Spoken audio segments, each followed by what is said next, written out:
Let's get into it. Joe Rogan, Dave Smith, and Dave Smith goes on an epic rant about the banking system. If you thought you knew about the banking system, and maybe you do, or maybe you're like me and you realize that you know nothing about the banking system, this rant is going to open your eyes wide. This is making me, right away as he was saying this, I was like, how do I get my money out? Where do I put it instead? Like, are we going back to mattress days? Listen, just listen to the rant, listen to him go into it. This is very, very eye-opening.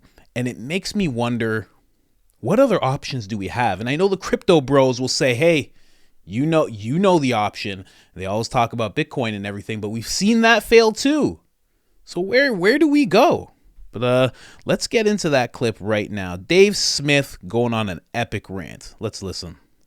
It's not what America was supposed to be, you know? It's so wild. The stock market is such a wild idea that it's based on confidence, and you bet on companies. Yeah. You're essentially betting on buying and selling, and you can wreck them and you can own them, and and there's people that just play that game. All they do is like chase after businesses, short businesses. You could short a country. Yeah.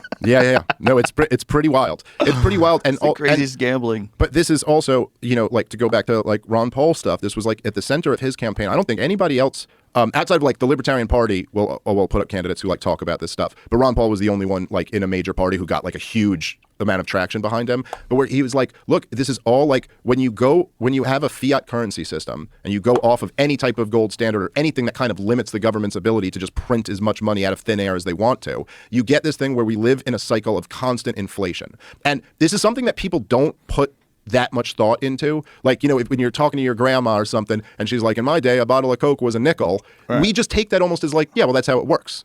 Things over time get way more expensive. That's just how, because that's been so just how we've always experienced life, that it's just a given that everything's always going to be a little more expensive. And we may have a bad year where things are like 9% more expensive, and then maybe we'll have a better year where things are only 2% more expensive, but it's always going in this direction. Right. But that's not a law of nature. That doesn't just have to be that way. And in fact, if you looked at like from the year, say 1800 to the year 1900, somebody talking to their grandparents would have had the complete opposite thing. They would have been like, oh my God, it was so much more expensive when I was young and now things are getting cheaper. And in fact, the natural tendency in a society that's developing, the natural pressure is for things to get cheaper. Because if you just think about it, right, like you get more efficient at making them. You know what I'm saying? Right. Like you get more efficient at making them. You can make more things with less manpower. That would naturally put a downward pressure on prices. But because the government keeps printing money, the value of the money goes down. And so we live in the system where things get more and more expensive. But then when you have that, right, and then you have all types of government incentives on top of that, right? So it's like, okay, first of all, if you just hold your money, because this is what people used to do many generations ago, was the idea of just saving your money. Mm-hmm. You save it. But if you just save your money today, Joe, you're a sucker. Because of this system, right? Like if you just hold your dollars, you're just losing money actively.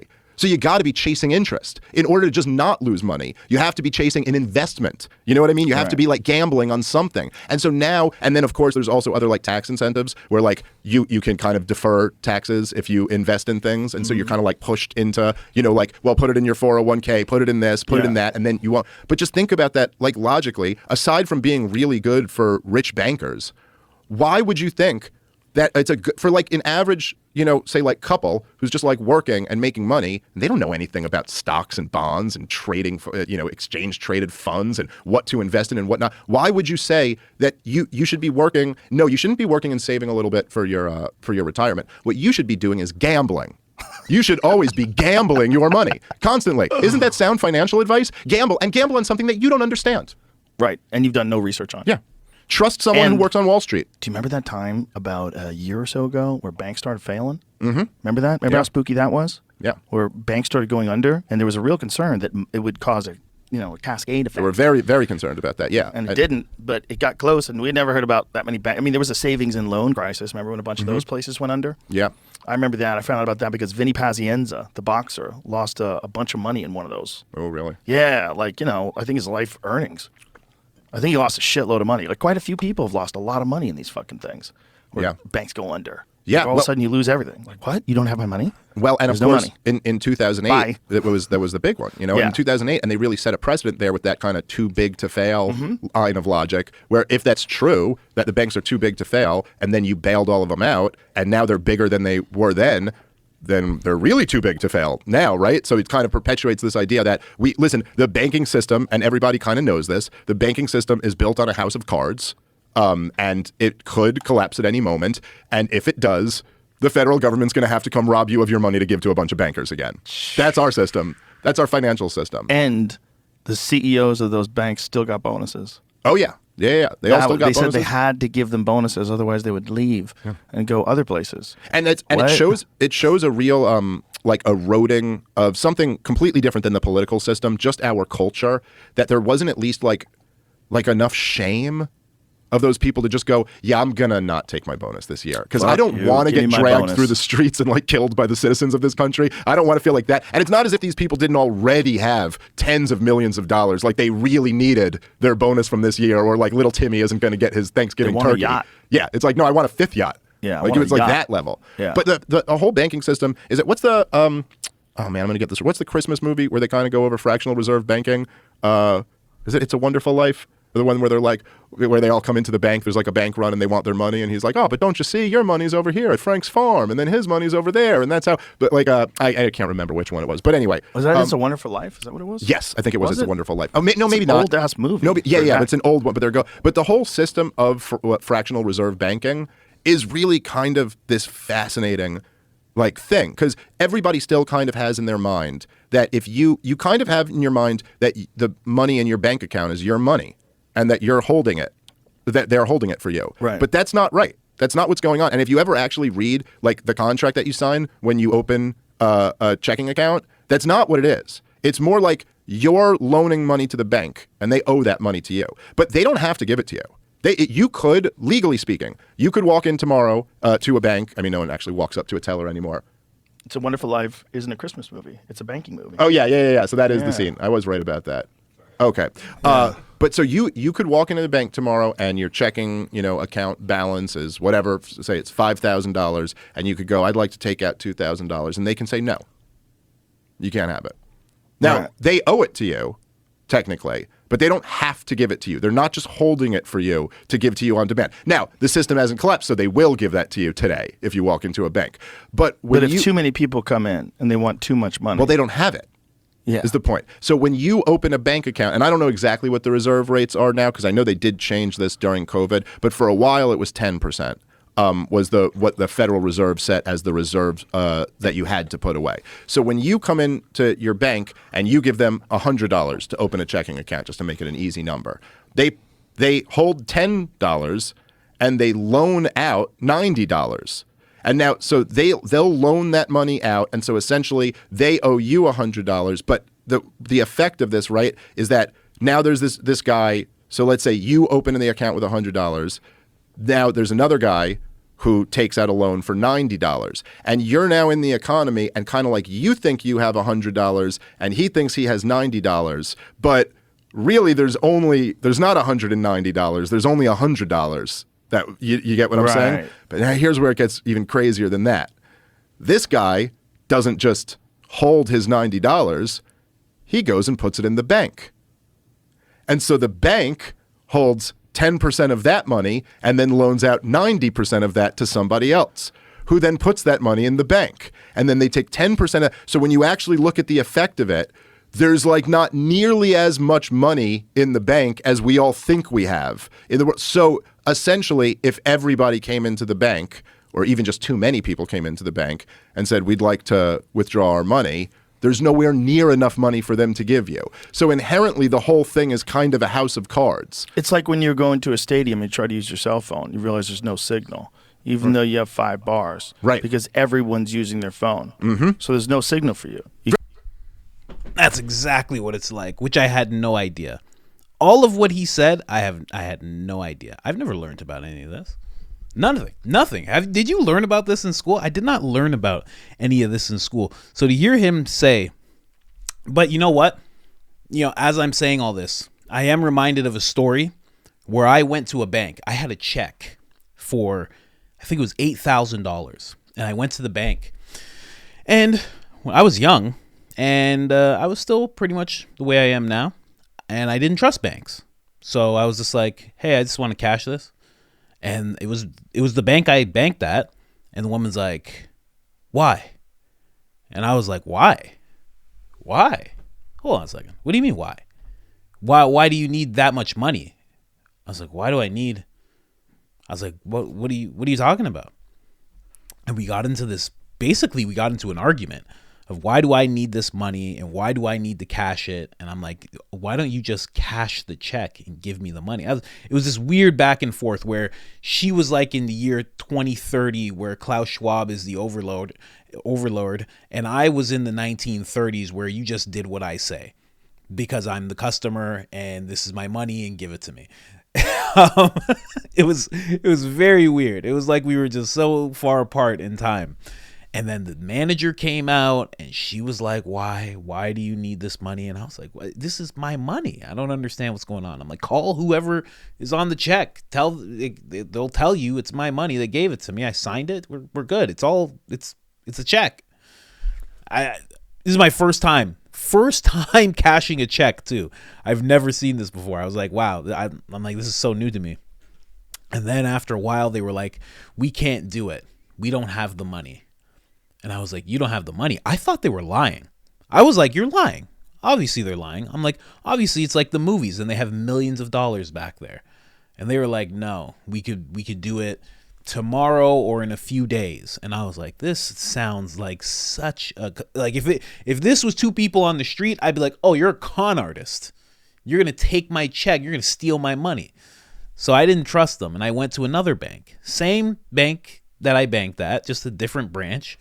And they were just like, yeah, sure, we can cash this. And I was like, what?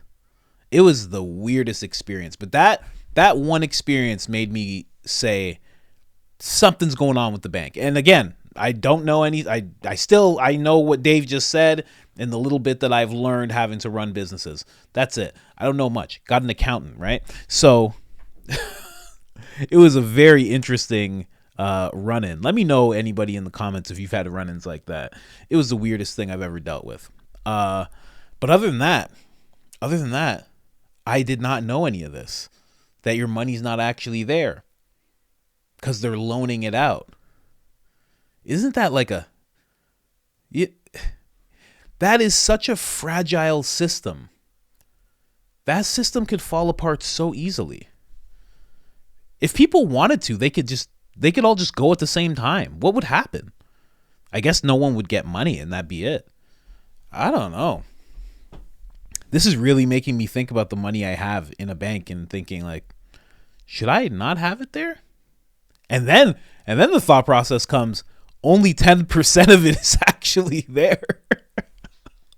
What? That's not good.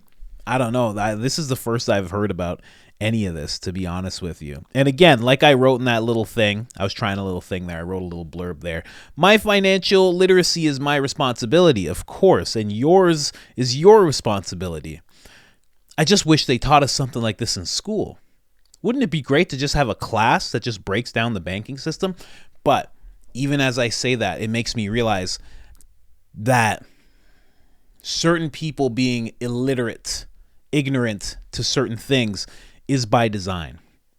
If everybody was up to speed on how the banking system worked, it may not work in their favor. If everybody was up to speed, like really up to speed on the tax code and how the tax code worked, it may not be in their favor. So it's by design that some people are supposed to be, they want some people to be ignorant to it. They want some people to be uneducated to it. You know, the most important education seems to be the stuff that you have to go out and find out on your own, which is really weird, right? Like I wrote in that little blurb, like geometry. Oh, all day. They got books on geometry. They got tests. They got all sorts of things with geometry, but nothing on the banking system and how it works. Maybe if you got into higher level math, they would be using, or if you got into finance in high school, maybe they would be using examples, you know, textbooks, whatever, what have you. I did not get that far in high school, I'll be honest with you. But wow. What can we do as people? I'm really big on that. One day this channel is going to be me sitting on a log. It is. I'm just saying, there's just going to be water behind me and trees. It's happening. Trust me. One day that's what it's going to be. So I'm always thinking of how to distance myself from the system. How do you distance yourself from that? Because, having your money under your couch, it seems very unsafe. Having it in the hands of some people who potentially will be like, oh, we don't have it, that seems unsafe too. What's in the middle there? I know the crypto guys, because I have a really close friend who's really, really into crypto, really, really deep. And obviously he would say, crypto, it's safer and blah, blah, blah, but not all the time. I've watched that fail as well. So I've watched that crash. I've watched it crash like 3 times. I've watched this guy go up beyond what anybody is like into Rogan stratosphere, and then down into where I am now. I've seen him go all over the place. How do you manage that? Like, and it's a little off topic, but I just found a website that shows you all the springs in North America, like freshwater springs. So you can just bring your jugs there and you can get water straight from a spring. It's clean. Where is, and I'm talking with a friend about, us going together and purchasing a cow, getting some deep freezers, having meat set aside like that. I'm talking to somebody else about learning how to hunt and how all that looks and what do you have to do to be set up for that. I'm starting to look into where I could take preparedness classes in terms of, helping somebody if they had a wound or, just being ready for any kind of thing that jumps off. But what could you do in terms of preparedness and, off the gridness with your money? Let me know in the comments if you know of anything like that. I do not. I can't think of one thing. Maybe it's something that I'll start looking into. But man, I'm going to start talking about it way more. Self-sufficiency. You need it. You need it. You need it. Not for the sake of doing anything too brash, but just for the sake of being prepared. It's really necessary. Really necessary. Because that was the banking system that you just heard of. That little house of cards, as Dave put it. What else in our system is like that?